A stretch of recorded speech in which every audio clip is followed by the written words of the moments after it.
Assalamualaikum warahmatullahi wabarakatuh. Bismillah, alhamdulillah, wassalatu wassalamu ala rasulillah wa ala alihi wa ashabihi wa mawalah. Sahabat pemirsa dan para mujtahid muda, pemirsa Pusat Studi Fikih Nusantara yang berbahagia, alhamdulillah kita berjumpa kembali di bulan Ramadan ini dalam program ngaji Ramadan fil Jami'ah.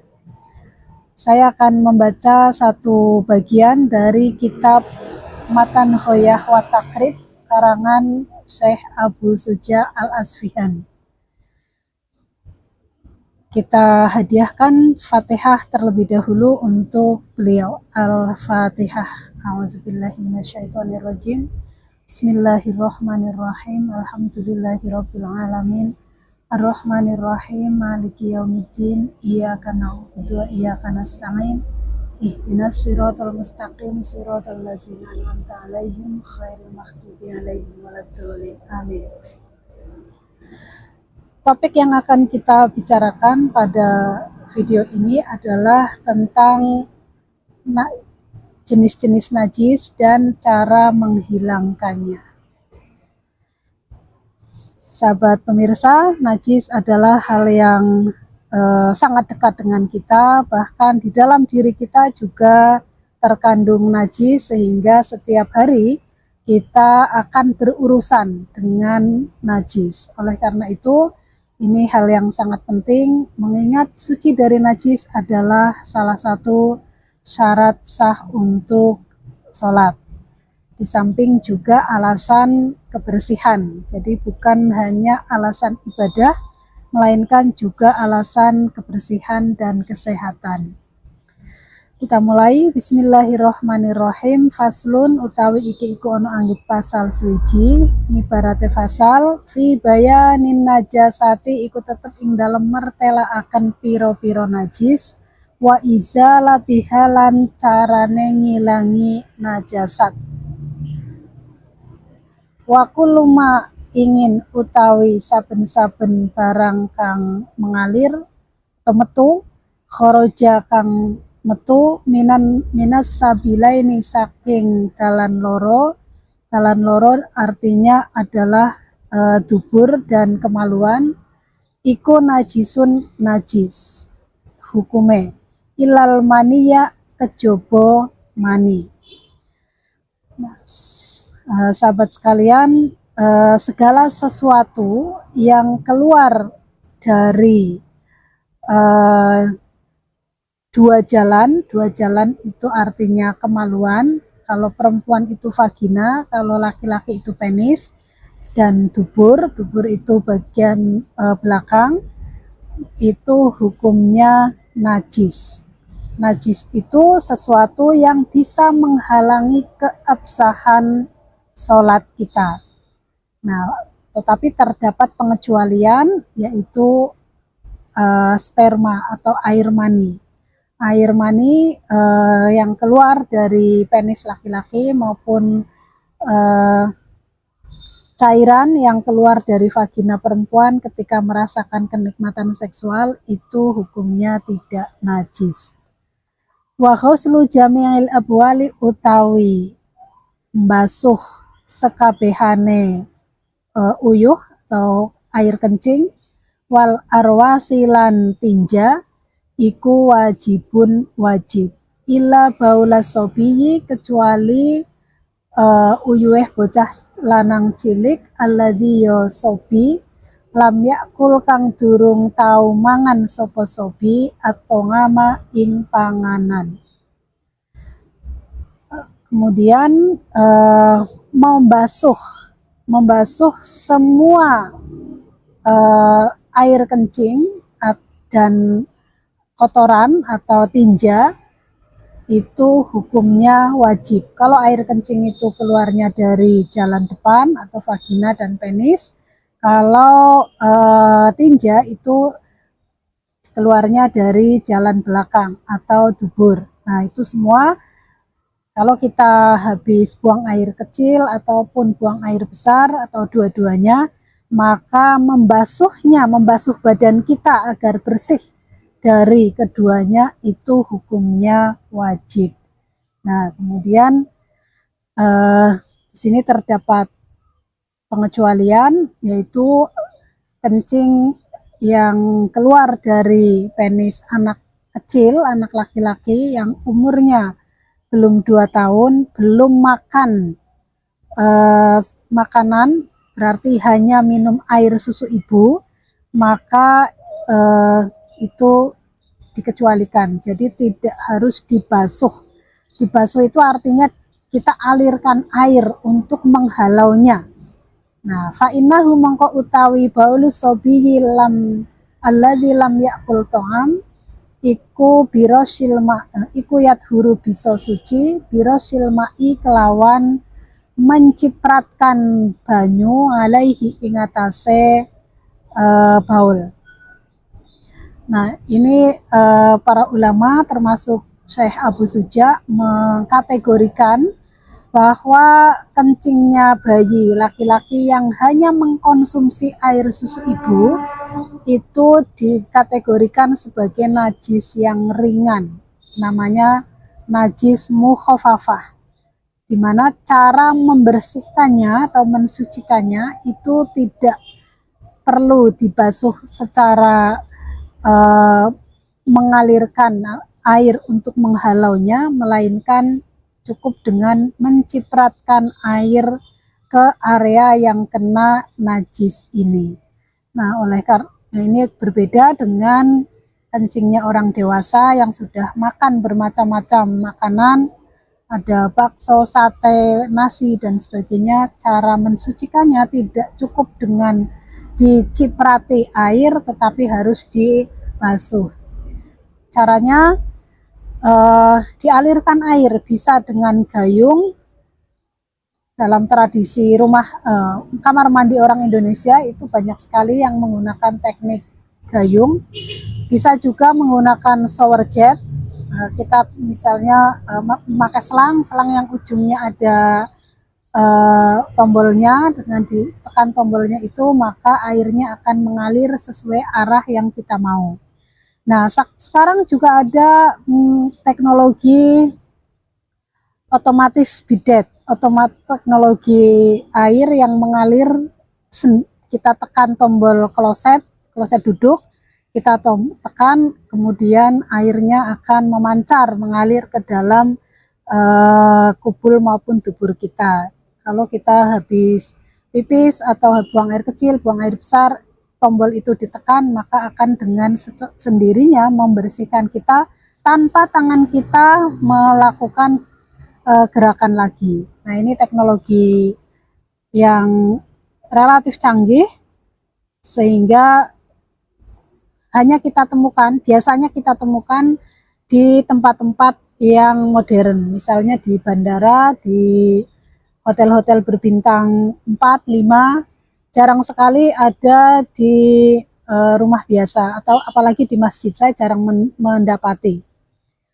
Mungkin ada, tetapi saya belum pernah mendapati. Nah, kemudian menyemprot air, menekan otomatis bidet atau pakai gayung, itu adalah cara yang bisa kita lakukan untuk ghuslun najasah atau membasuh najis, membasuh badan kita yang kena najis agar kembali suci. Nah, dengan suci itu maka kita memenuhi syarat untuk melakukan sholat. Kencing bayi yang belum makan selain ASI itu masuk kategori najis mukhafafah atau najis ringan, sedangkan selain bayi tadi itu masuk kategori najis mutawasitoh atau najis tengah-tengah, najis yang kadarnya menengah.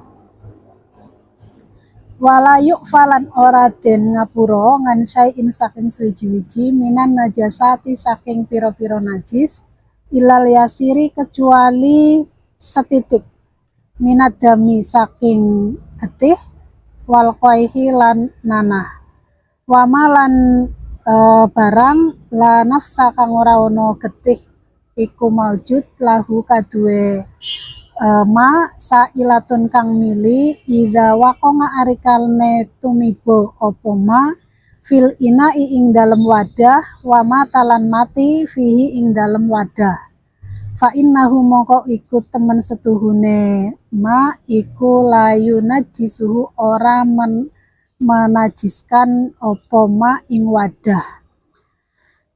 Selanjutnya sahabat sekalian, para mujtahid muda dan semua pemirsa, dijelaskan dalam kitab ini bahwa tidak bisa dimaafkan. Tidak bisa dimaafkan maksudnya tidak bisa ditolerir.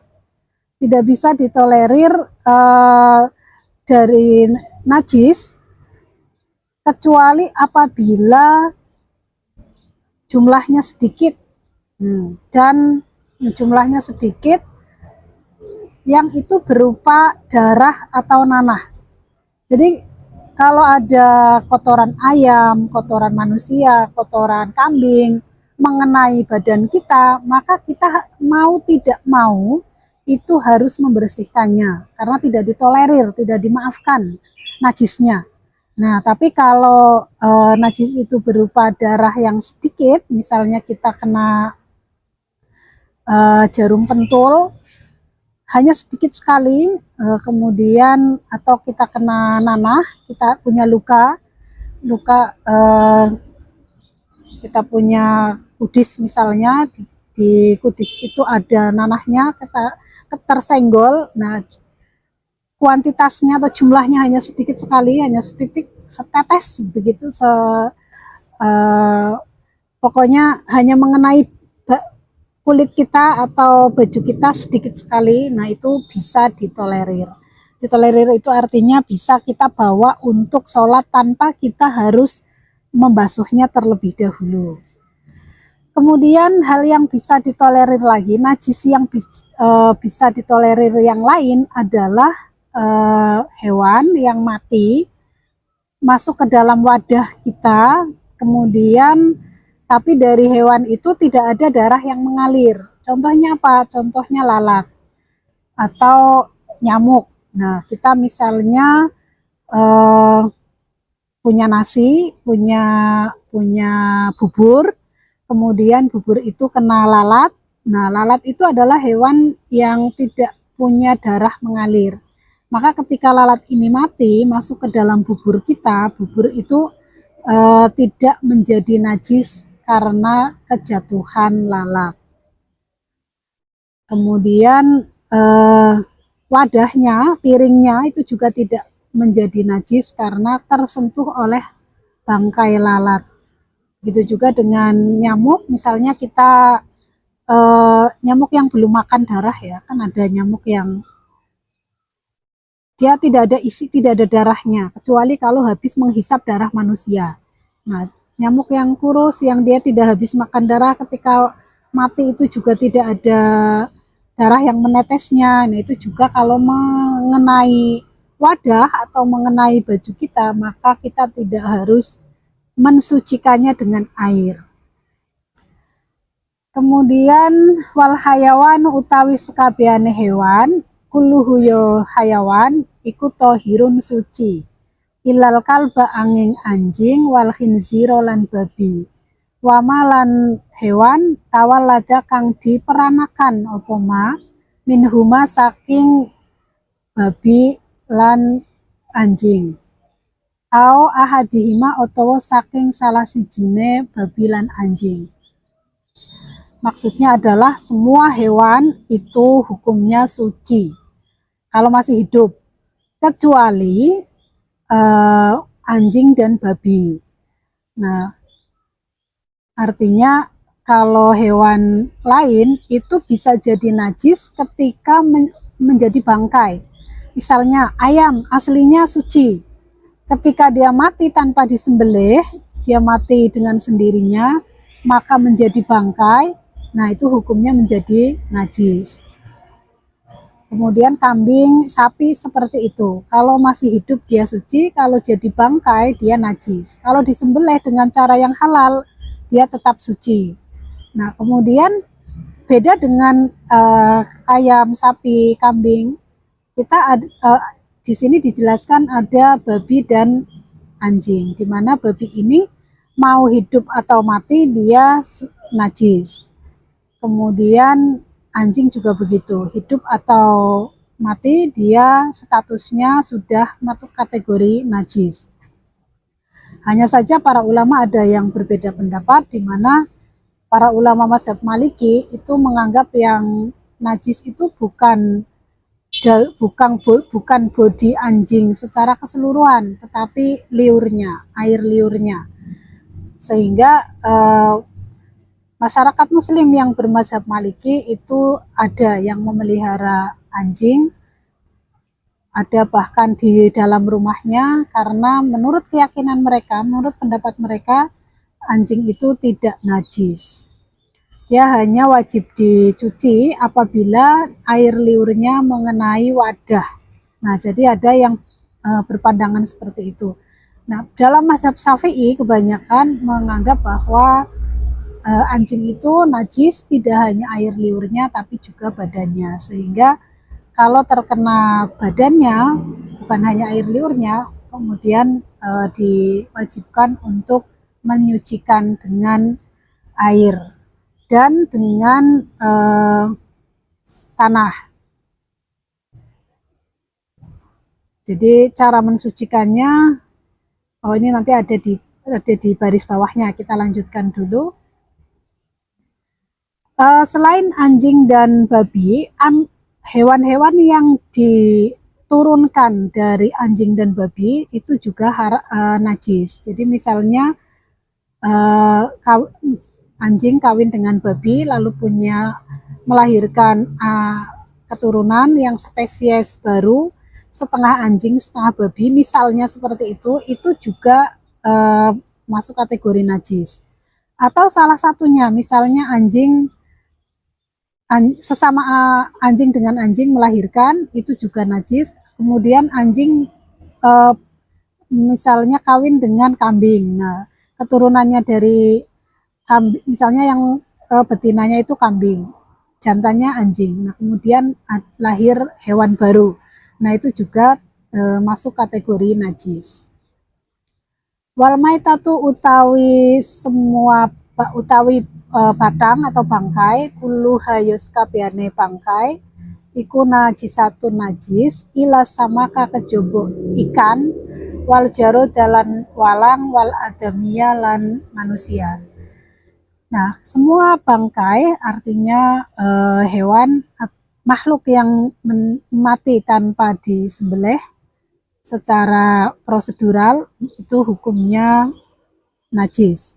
Misalnya apa? Misalnya mati karena jatuh dari pohon, burung jatuh dari pohon, ayam jatuh dari pohon, kemudian ketabrak. Misalnya ayam mati tertabrak truk, kemudian dia mati, nah itu juga dagingnya menjadi najis. Kemudian perkecualian dari itu semua adalah ikan dan belalang. Nah, maka kita boleh memakan ikan yang mati tanpa disembelih terlebih dahulu, misalnya mati karena cuaca buruk, karena mati lampu. Jadi ada ikan koi misalnya, kalau dia mati lampu dalam waktu yang lama, listrik mati, airnya tidak mengalir, ikannya bisa mati. Nah, itu boleh kita makan. Begitu juga dengan belalang. Belalang statusnya suci meskipun dia mati, sehingga kalaupun kita mau makan belalang tidak harus disembelih terlebih dahulu. Bisa dimatikan dengan cara dimasukkan ke dalam air hangat, bisa dimatikan karena dipotong bagian lehernya, atau cara lain. Itu tidak akan mempengaruhi status kesuciannya karena dia tetap suci.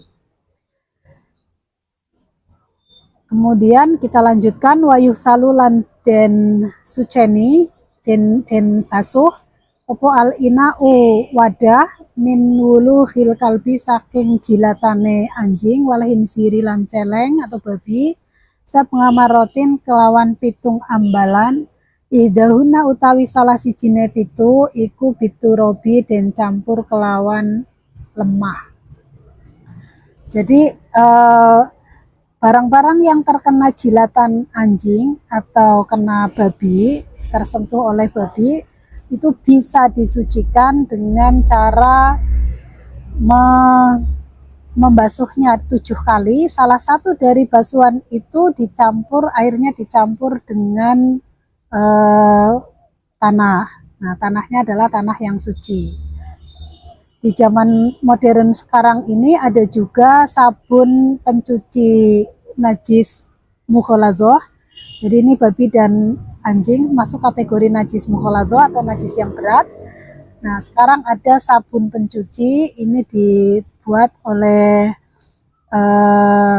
kampus-kampus teknik.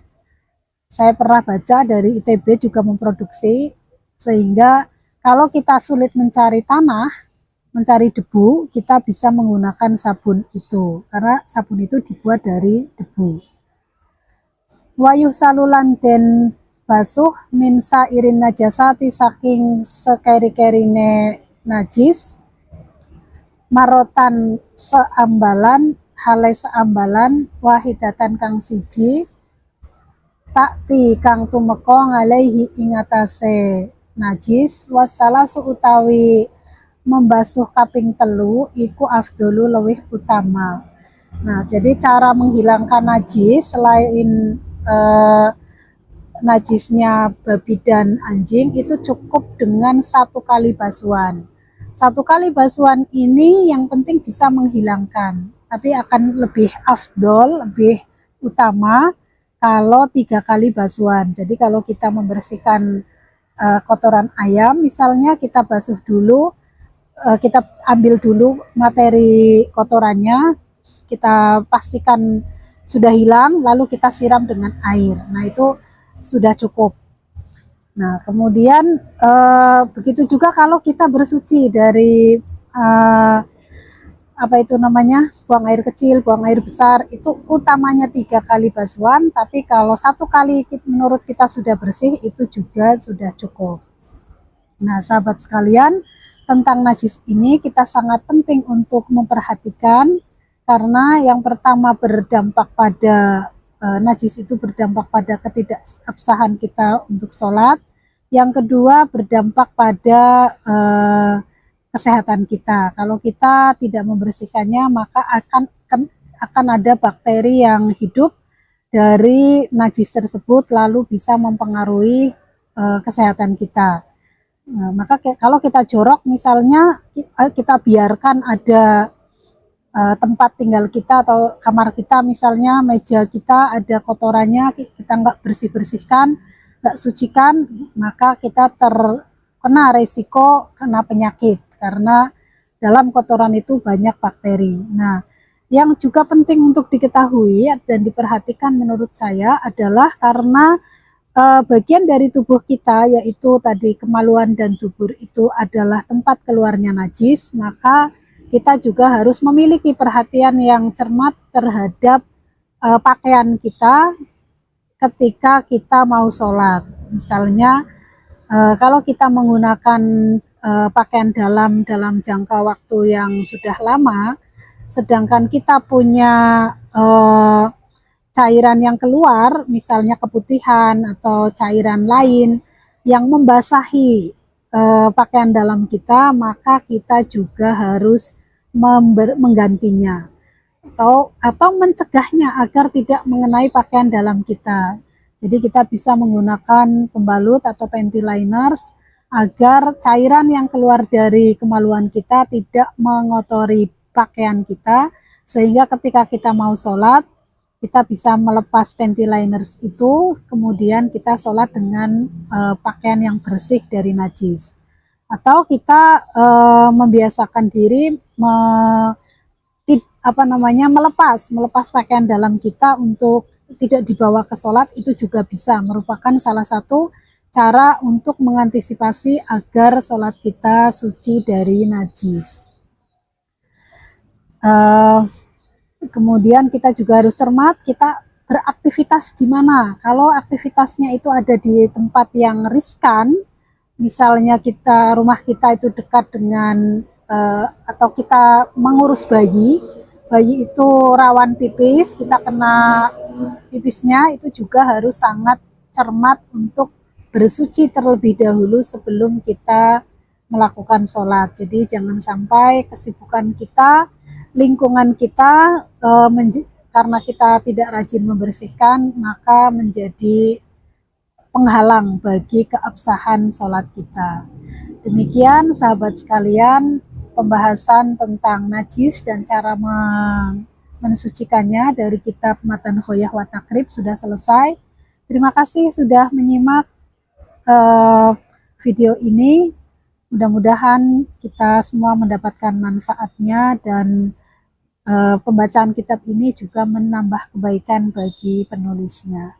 Terima kasih. Wallahu a'lam bishawab. Wallahul muwaffiq ila aqwamit thoriq. Assalamualaikum warahmatullahi wabarakatuh.